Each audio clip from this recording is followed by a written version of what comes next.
শ্রোতাবন্ধু, কলাকুশলী, আজকে 14ই বৈশাখ। বৈশাখের কোন অনুষ্ঠান শুরু করতে আমরা কবিগুরুকে স্মরণ না করে পারি না। যদিও 25শে বৈশাখ আসেনি, তবু এই বৈশাখ মানেই বিশ্বকবির ছোঁয়া। তাকে স্মরণ না করে কোন অনুষ্ঠান শুরু করা মানে আমাদের ধৃষ্টতা বলে মনে হয়। মনের মণিকোঠায় রবীন্দ্রনাথ যে জায়গা করে নিয়েছেন বাঙালির মনে, তাকে নিয়েই আমাদের সমগ্র সময় আগানো। আমরা অনুষ্ঠানের সূচনা করেছি অনেকক্ষণ আগে, বিভিন্ন কর্মসূচির মধ্যে দিয়ে আমরা আগাচ্ছি। আমরা জানি আজকের উপস্থিতির কারণ আলমমুখ, তার জন্মদিন, আলমমুখের জন্মদাতারও জন্মদিন। দুটো জন্মদিন একত্রিত হয়েছে, এটা কাকতালীয় ভাবে পাওয়া। আজকে 14ই বৈশাখ, 27শে এপ্রিল 2024। আলমমুখের যে প্রতিষ্ঠাতা মনসিজ বা আমাদের বাপ্পা, তার শুভ জন্মদিনের শুভকামনা রইল, শুভেচ্ছা রইল। আরো থেকে আরোতর আলমমুখকে করে নিয়ে যাওয়ার জন্য এবং বিভিন্ন দিক থেকে বিভিন্ন শিল্পীদের খুঁজে নিয়ে এসে তাদেরকে এই জগতে আগিয়ে নিয়ে যাওয়ার যে অক্লান্ত প্রচেষ্টা, তা নিঃসন্দেহে একটা সুকৌশলী দাবি রাখে। এবং তার যে দৃষ্টিকোণ, আজকের যে পরিস্থিতির মধ্য দিয়ে, যে পরিবেশের মধ্য দিয়ে নিদারুণ লড়াই করে আমাদেরকে বেঁচে থাকতে হচ্ছে, একটা সময় এসে গেছে আমাদের সামনে যেখানে একটা প্রাকৃতিক বিপর্যয়, সামরিক বিপর্যয়, রাজনৈতিক বিপর্যয়, সাংসারিক বিপর্যয় এবং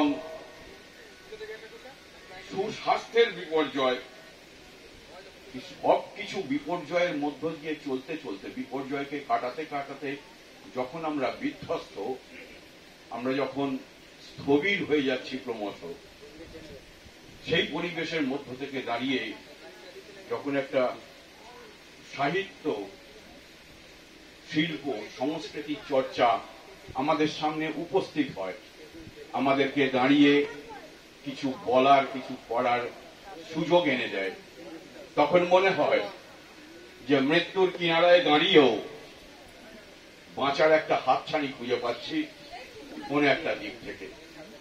সেই রকম ভাবে কার্বন ডাই অক্সাইডে ভর্তি একটা পরিবেশের মধ্যে দাঁড়িয়ে অক্সিজেনের যে প্রয়োজন হয়ে পড়েছে, সেই অক্সিজেন নামক এই সাহিত্য সংস্কৃতির প্ল্যাটফর্মকে খুঁজে পাওয়া, আমার মনে হয় আজকের দিনে এটা বড় পাওয়া। অনেক কলাকুশলী এসেছেন। আজ একটা প্রাণবন্ত গান শুনলাম, আমাদের বোধহয় সম্ভবত উনি আনন্দা বসু বোধহয় পরিচয় হলো। তার সঙ্গীতের সঙ্গে তার কথার, তিনি যে পরিস্থিতিকে আগিয়ে নিয়ে যাচ্ছেন, একটা মারাত্মক কথা বললেন তার গানের মধ্যে, যে ভালোবাসা থেকে আমাদের জন্ম, আর এই ভালোবাসা এবং প্রেম আমাদের তরিটাকে বয়ে নিয়ে যাচ্ছে। অসাধারণ একটা কথা, তার অসাধারণ গানের মধ্য দিয়ে তিনি একটা জীবনের মূল্যবোধকে জাগিয়ে তুলে দিয়ে গেলেন, অবচেতন মনের একটা চেতনা এনে দিলেন। আমাদের প্রয়োজন এই জন্যে এইরকম মানুষগুলোকে, এরকম শিল্পীগুলোকে, আর দরকার এইরকম প্ল্যাটফর্ম তৈরি করে দেওয়ার মানুষগুলোকে। আজকে এই জায়গায় যে অনুষ্ঠানটা হচ্ছে, আমার প্রয়াত বর্দা সুনীল ব্যানার্জি যে মঞ্চটা আজকে তার নামে হয়েছে, সাহিত্য, শিল্প, সংস্কৃতি, যাত্রা, থিয়েটার, নাটক, কি নিদারুণ কষ্টের মধ্যে দিয়ে, জীবন যুদ্ধে, আর্থিক অনটন, বেঁচে থাকার বিভৎস পরিশ্রম, অনেকগুলো ভাই বোন, সন্তান সন্ততি, এমনকি গ্রামের অনেক মানুষকেও আমি দেখেছি যে আমাদের পরিবারের একজন করে নিয়ে একসাথে পথ চলার কি বিভৎস লড়াই।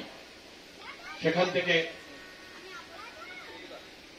আজকে ঝড়, বৃষ্টি, বাদল সবকিছু উপেক্ষা করে বেঁচে থাকার লড়াইটা তার কাছ থেকে শেখা, তার কাছ থেকে শেখা জীবন যুদ্ধে জয়ী হওয়ার, জীবন যুদ্ধে এগিয়ে যাওয়ার প্রেরণা।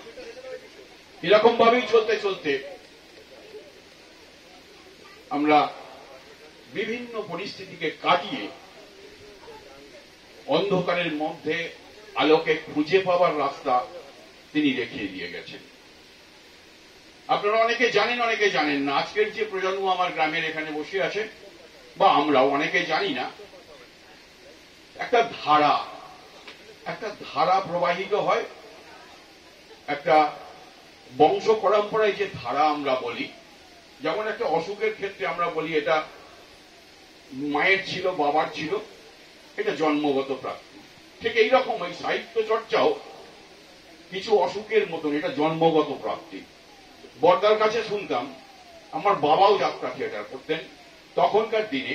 আজকের মতো এরকম আমরা কিছু ধরে রাখার মতো জিনিস সে সময় ছিল না। সেই সময়ের মতন করে তারা কিন্তু করেছেন। আজকে ওই যে ছোট্ট মেয়েটা যে কবিতা করলো, বোধহয় আমাদের ইন্দোর মেয়ে মনে হয় সম্ভবত, যার অর্ধেক উচ্চারণের মধ্য দিয়ে একটা মহাপুরুষের বাণী মনে পড়ে গেল এখানে বসে বসে শুনতে শুনতে, যে আধো কথার সময় হতে করে করিয়ে যা শেখাবে সেইটাই হবে মক্ষম ছেলে, হিসাবে চল নইলে পস্তাবে। এই যে আধো কথার সময় হতে তাকে শেখানো হচ্ছে, এইরকম আধো কথার সময় হতেই সবটা শিখতে হয়। আমার বাবাও যাত্রা থিয়েটার করতেন, তারপর বর্দা, এবার তৃতীয় পুরুষ থেকে এটা বর্ধিত হয় যে কোনো চর্চা। আজকে বাপ্পা যে জায়গায় নিয়ে গেল এই জিনিসটাকে, পরবর্তী সময়ে বাপ্পার মেয়ের মধ্যে কালকে দেখছিলাম একটা তার নাটকের রিহার্সাল, ঠিক ধারাটাকে ও বজায় রেখে দিয়েছে আগামী দিন এইরকম মঞ্চকে ধরে রাখার জন্য। অনেক কথা বলবো না, দেরি হয়ে গেছে, অনেকটা সময় চলে গেছে। যেহেতু এটা বৈশাখ মাস, একটা রবীন্দ্রনাথের আবৃত্তির মধ্য দিয়ে আমি আজকের আমার অনুষ্ঠান শেষ করব।